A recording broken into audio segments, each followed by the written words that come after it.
और इस press conference में शामिल सभी तमाम विश्वविद्यालयों के प्रोफेसर, हमारे प्रोफेसर होने के साथ साथ मेंबर ऑफ पार्लियामेंट भी हैं और उसी विश्वविद्यालय से जो लोग बने हैं वो सारे लोग इसमें साथ आए हैं। आप सबका बहुत शुक्रिया और प्रेस के साथियों का भी अभिवादन कि ऐसे वक्त में आप तमाम तरह की मिमिक्री छोड़ करके देश के सबसे संवेदनशील मुद्दे पर बात सुनने के लिए यहाँ आए हैं। हम उम्मीद करेंगे कि आपके जरिए ये पूरे देश तक इसका पैगाम जाए कि हम यहाँ क्यों प्रेस कॉन्फ्रेंस कर रहे हैं। आज के वक्त में एक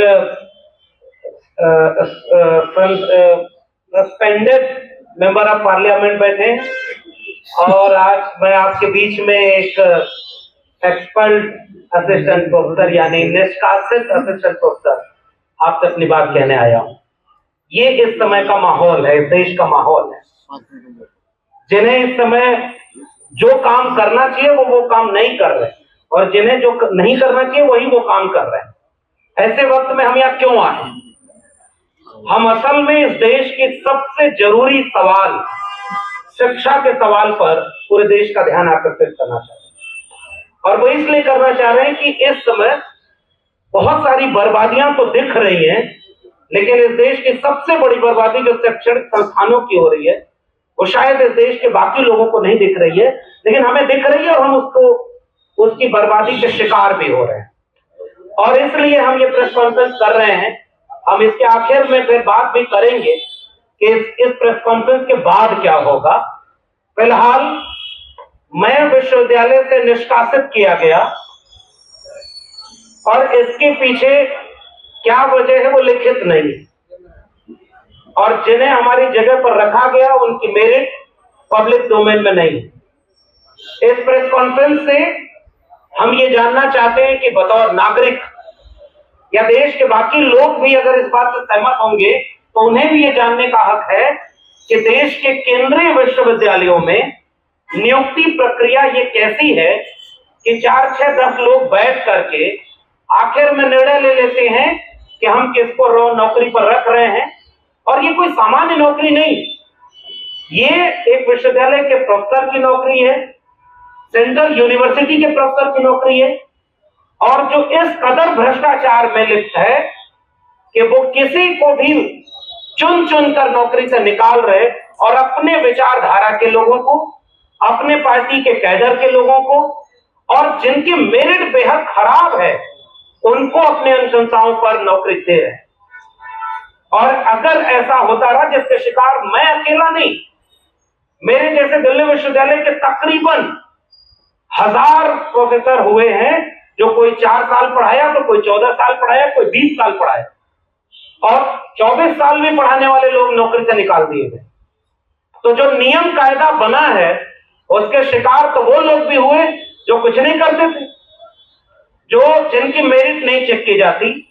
दिल्ली विश्वविद्यालय और देश के तमाम विश्वविद्यालयों में 1 मिनट, 1.5 मिनट, 2 मिनट के इंटरव्यू होते जिनमें कायदे से 2 सवाल भी नहीं पूछे जा सकते, लेकिन उस पर आपकी पूरी किस्मत का फैसला किया जाएगा। एकेडमिक मेरिट का कोई मतलब नहीं। बिहार सरकार में असिस्टेंट प्रोफेसर की नियुक्ति होती है तो 100 नंबर में से 85 नंबर एकेडमिक होते हैं जो लास्ट मेरिट में जुड़ते हैं। 15 नंबर का इंटरव्यू होता है। इंटरव्यू बोर्ड के सामने इंटरव्यू देने कौन आया इसकी कोई पहचान सार्वजनिक नहीं होती और हमारे यहाँ चुन के रखा जाता है कि आजकल सुन रहे हैं दिल्ली विश्वविद्यालय में पर्चियां चल रही, अगर 1 रंग की पर्ची है तो इसका मतलब ये कि दूसरे रास्ते आए हैं, दूसरे रंग की पर्ची है तो दूसरे रास्ते आए। इसलिए हमने जो प्रेस विज्ञप्ति में मांग बनाई है, पहली ही बात है कि देश के विश्वविद्यालयों पर एक सरकारी विचारधारा का हमला हो रहा है और जो लोग उस विचारधारा से असहमत हैं उनको विश्वविद्यालयों से बेदखल किया जा रहा है। एक तरफ वो प्रोसेस फॉलो कर रहे हैं तो हमारे जैसे हजारों लोगों को बेदखल कर रहे हैं, और दूसरी तरफ जब वो अनैतिक होते हैं तो हमारी साथी डॉक्टर रितु की तरह झूठे आरोप लगाकर, गलत तरह के दस्तावेज लगाकर उन्हें बेदखल कर देते हैं। विश्वविद्यालय आज के तारीख में यहां पहुंचे हैं, अमृत काल चल रहा है और विश्वविद्यालयों का ये हाल है। हम दूसरी मांग अपने प्रेस कॉन्फ्रेंस में, इस प्रेस विज्ञप्ति में रखना चाह रहे हैं कि जो नियुक्ति प्रक्रिया है बेहद घटिया है, भ्रष्टाचारी है और भेदभावकारी है। इसलिए हम इस तरह की तमाम चीजों के ऊपर गहरे सवाल खड़ा करना चाहते हैं। ये नियुक्ति प्रक्रिया बेहद कम मेरिट वाले लोगों को, मिसाल के तौर पर मैंने बाद में ये कहना शुरू किया कि मेरी मेरिट में एपीआई स्कोर 96 है। कुछ ऐसे भी लोग होंगे जिनका 98 होगा, 100 होगा, उनको निकाल करके 50 एपीआई, 52 एपीआई वाले किसी अपने प्रोफेसर के रिश्तेदार को, किसी पार्टी के कैडर को ये दिल्ली विश्वविद्यालय में अगर नौकरी दी जा रही है तो इसके दो सवाल हैं कि अगर नौकरी दी जाती है तो वो हमारी मेरिट चेक कर दी जाती है या हमारी विचारधारा देख कर दी जाती है। हम इस देश के नागरिकों की तरफ से ये सवाल देश की सरकार से पूछना चाहते हैं। और दूसरी बात, अगर मेरिट देख करके नौकरी दी जा रही है तो वो जो कम मेरिट के लोगों को असिस्टेंट प्रोफेसर आप यूनिवर्सिटीज में बना रहे हैं, आप लाखों बच्चों का भविष्य अंधकार में ढके हुए हैं।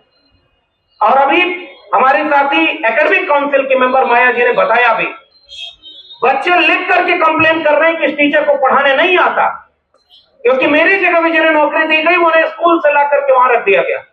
तो वो किसके लिए विश्वविद्यालय बर्बाद किए जा रहे हैं? जो बच्चे वहां पढ़ रहे हैं। और उसके बाद हमने ये सवाल उठाया कि तमाम तरह के भेदभाव किए जा रहे हैं, पाठ्यक्रम बदले जा रहे हैं।